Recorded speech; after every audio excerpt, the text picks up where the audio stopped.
महाराष्ट्र के सांगली शहर की है। ये बात 2025 की है। सांगली शहर के कुपवाड़ रोड पर स्थित यशवंत नगर इलाके में आंबा चौक नाम की एक जगह है। वहीं पर इंदिरा हाउसिंग सोसाइटी है, जहां अलग अलग परिवार रहते हैं। इसी सोसाइटी के एक फ्लैट में महेश कांबले अपनी पत्नी, 2 बच्चों और माँ बाप के साथ रहता था। महेश का काम था सब्जी बेचने का। वो रोज सुबह सुबह मंडी से ताजी सब्जियां लाता और फिर गली मोहल्ले में जाकर बेचता। इसी काम के दौरान उसकी जान पहचान फिरोज उर्फ बड़े शेख से हुई। दोनों में अच्छी दोस्ती हो गई। महेश अक्सर फिरोज के घर आना जाना करने लगा। वहीं चाय वाय पीना, गप्पे मारना रोज की बात हो गई थी। फिरोज के 2 छोटे बच्चे थे और उसकी बीवी बहुत खूबसूरत थी। जब भी महेश उसके घर जाता, उसकी बीवी से हल्की फुल्की बातचीत हो जाया करती थी। धीरे धीरे महेश को उसमें दिलचस्पी होने लगी।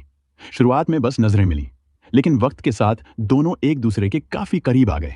ये रिश्ता इतना बढ़ गया कि उनके बीच जिस्मानी ताल्लुक भी बन गए। धीरे धीरे दोस्ती की आड़ में महेश ने अपने ही दोस्त फिरोज की पत्नी से रिश्ता बना लिया था। फिरोज पर भरोसा था, इसलिए महेश का उसके घर आना जाना बिल्कुल सामान्य लगने लगा था। लेकिन इसी का फायदा उठाकर महेश ने फिरोज की पत्नी से नजदीकियां बढ़ा ली। ताकि फिरोज को किसी बात का शक न हो, महेश ने एक चाल चली। उसने फिरोज को शराब की लत लगा दी। बस इतना चाहता था कि फिरोज नशे में डूबा रहे और उसे अपनी बीवी के साथ वक्त बिताने का मौका मिलता रहे। यह सिलसिला लंबे समय तक चलता रहा। महेश एक तरफ फिरोज को शराब में डुबोता रहा और दूसरी तरफ उसकी पत्नी के साथ अपने रिश्ते को आगे बढ़ाता रहा। फिरोज के छोटे छोटे बच्चों को भी घर में कुछ गलत चलने का एहसास होने लगा था, लेकिन महेश ने उन्हें भी डराकर चुप करा दिया। समय के साथ महेश को लगने लगा कि फिरोज अब उसकी राह का रोड़ा बन गया है। उसे हटाए बिना वो पूरी तरह चैन से नहीं रह सकता। इसी सोच के साथ साल 2021 में एक दिन जब फिरोज नशे में चूर था, महेश ने चाकू से उस पर ताबड़तोड़ वार कर दिए और उसकी हत्या कर दी। इस मामले में संजय नगर पुलिस थाने में महेश प्रकाश कांबले और उसके एक साथी के खिलाफ हत्या का केस दर्ज हुआ। दोनों को गिरफ्तार कर जेल भेज दिया गया। इस घटना को अब 4 साल बीत चुके हैं। करीब 1.5 साल पहले महेश जमानत पर जेल से बाहर आया और बाहर आते ही उसने फिर से वही रिश्ता शुरू कर दिया। जेल से छूटने के बाद महेश फिर उसी पुराने रास्ते पर लौट गया। उसकी आदतें बिल्कुल नहीं बदली थीं। बाहर आते ही उसकी चालें फिरोज उर्फ बड़े शेख के घर की तरफ मुड़ने लगी। उसने फिर से फिरोज की बीवी के साथ मिलना जुलना शुरू कर दिया और दोनों के बीच का रिश्ता पहले जैसा ही चलने लगा। अब तो ये सब खुलेआम होने लगा था। हर रोज का सिलसिला बन गया था। इस बीच फिरोज के दोनों बेटे अब बड़े हो चुके थे। उन्हें अपनी मां का यह बर्ताव बिल्कुल पसंद नहीं था। घर का माहौल इतना बिगड़ गया था कि दोनों ने घर छोड़ दिया और बाहर जाकर अकेले रहने लगे। दोनों भाई अब अपने बाप का पुराना धंधा संभाल रहे थे, सब्जी बेचने का काम। मेहनत से पैसा आ रहा था, खाने पीने की दिक्कत नहीं थी। लेकिन उनकी मां, जो अब पूरी तरह महेश के साथ थी, उल्टा उन्हीं बेटों को परेशान करने लगी थी। हर बात में महेश का साथ देना, बेटों को ताने मारना, ये सब रोज की बातें बन गई थीं। एक दिन बड़े बेटे मुजाहिद का सब्र जवाब दे गया। उसने गुस्से में महेश से बहस कर ली। अब जो बच्चा पहले उसे देखकर सहम जाता था, वही अब सामने से बोलने लगा था। महेश को यह बात बहुत बुरी लगी। उसे लगा कि अब उसका रौब खत्म हो रहा है। अपने घमंड में उसने पुराने पैसों का बहाना बनाकर मुजाहिद पर दबाव डालना शुरू कर दिया। महेश ने डराने के लिए उसे वो वीडियो और फोटो भी दिखाए जो उसने पहले फिरोज के साथ की मारपीट के समय लिए थे। इशारा साफ था, अगर बात नहीं मानी तो अंजाम भी वैसा ही होगा। मुजाहिद के मन में बहुत पहले से ठान लिया था, जैसे ही सही मौका मिलेगा महेश को खत्म कर देगा। उसे पता था कि महेश कोई कमजोर आदमी नहीं है। वो लंबे वक्त से सब्जी बेच रहा था। लोगों में उसकी पकड़ थी और अक्सर मजदूरों या ग्राहकों के बीच घिरा रहता था। खुलेआम उस पर हमला करना आसान नहीं था, इसलिए मुजाहिद चुपचाप बस मौके की तलाश कर रहा था। फिर आया 8 जून 2025। सुबह का वक्त था। महेश रोज की तरह सब्जी बेचने के लिए 100 फुट रोड पर घाटगे पाटिल शोरूम के सामने लगे बाजार में पहुंचा। उसके साथ कुछ मजदूर भी थे जो टेम्पो से सब्जी उतारने में उसकी मदद कर रहे थे। सब कुछ रोज की तरह सामान्य चल रहा था। उसी वक्त मुजाहिद अपने खास दोस्त जय पाटिल के साथ वहां पहुंचा। दोनों ने पहले से प्लान बना रखा था और अपने साथ धारदार कोयते भी लेकर आए थे। वे दोनों चुपचाप मौके का इंतजार करने लगे।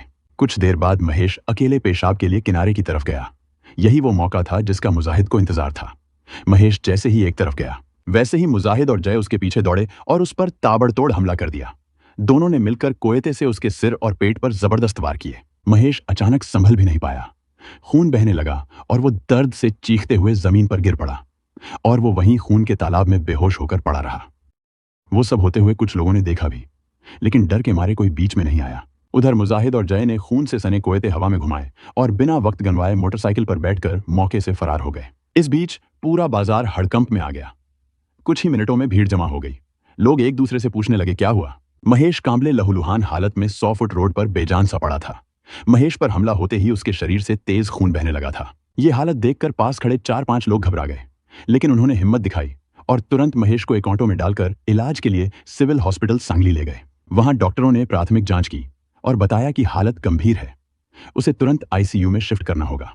लेकिन महेश के साथ आए लोगों ने उसे इलाज के लिए मिरज के समर्थ हॉस्पिटल ले जाने का फैसला किया। जब वहां डॉक्टरों ने उसकी हालत देखी तो उन्होंने कहा कि मरीज को फिर से सिविल हॉस्पिटल ले जाया जाए, क्योंकि वहां जरूरी सुविधाएं हैं। फिर एक बार घायल महेश को वापस सिविल हॉस्पिटल लाया गया, लेकिन तब तक बहुत देर हो चुकी थी। डॉक्टरों ने जांच के बाद बताया कि महेश की मौत हो चुकी है। इधर महेश की हत्या की खबर मिलते ही शहर के पुलिस वाले संजय मोरे और एलसीबी के अफसर सतीश शिंदे अपनी टीम लेकर मौके पर पहुंचे।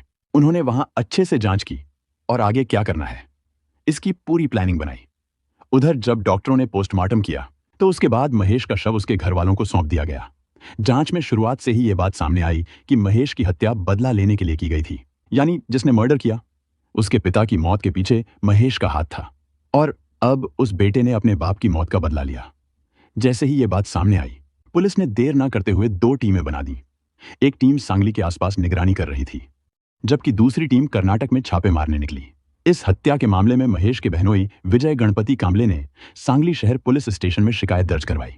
शिकायत के बाद सांगली शहर की क्राइम ब्रांच के हेड कांस्टेबल गौतम कांबले, संतोष गलवे और संदीप पाटिल ने पूरी ताकत से आरोपियों की तलाश शुरू कर दी। मुजाहिद का साथी जय सूरज पाटिल भी घटना के बाद फरार था और पुलिस को दोनों की तलाश थी। हालांकि शुरुआत में पुलिस के पास आरोपियों के खिलाफ कोई पुख्ता तकनीकी सबूत नहीं थे, लेकिन फिर भी टीम ने सांगली, कुपवाड़ और मालगांव जैसे इलाकों में छापेमारी जारी रखी।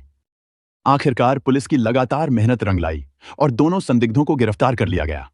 पहला आरोपी मुजाहिद, जिसकी उम्र 27 साल है और वह सांगली जिले के मालगांव के इंदिरा नगर इलाके का रहने वाला है। दूसरा आरोपी जय सूरज पाटिल है, जिसकी उम्र 21 साल है और वह भी उसी इलाके का निवासी है। पुलिस ने इस हत्याकांड में इस्तेमाल किए गए कोयते और मोटरसाइकिल को जब्त कर लिया। पूछताछ के दौरान जब पुलिस ने सबूतों और गवाहों के सामने आरोपियों को बिठाकर सवाल किए तो दोनों ने आखिरकार अपना जुर्म कबूल कर लिया।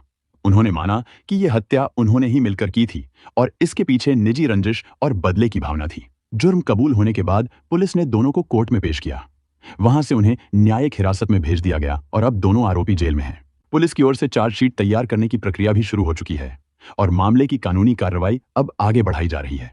जो व्यक्ति आपके घर आता जाता है, जिससे दोस्ती हो, अगर वही पीठ पीछे आपका नुकसान करे तो इससे बड़ा धोखा कोई नहीं होता। इसलिए किसी पर आंख बंद करके भरोसा ना करें। किसी की पत्नी के साथ नाजायज रिश्ता सिर्फ रिश्ते नहीं, जिंदगियां तबाह करता है। महेश ने यही गलती की और अंत में उसे अपनी जान गंवानी पड़ी। भले ही छोटे हों, लेकिन घर में चल रही गलत चीजों को बच्चे महसूस कर लेते हैं।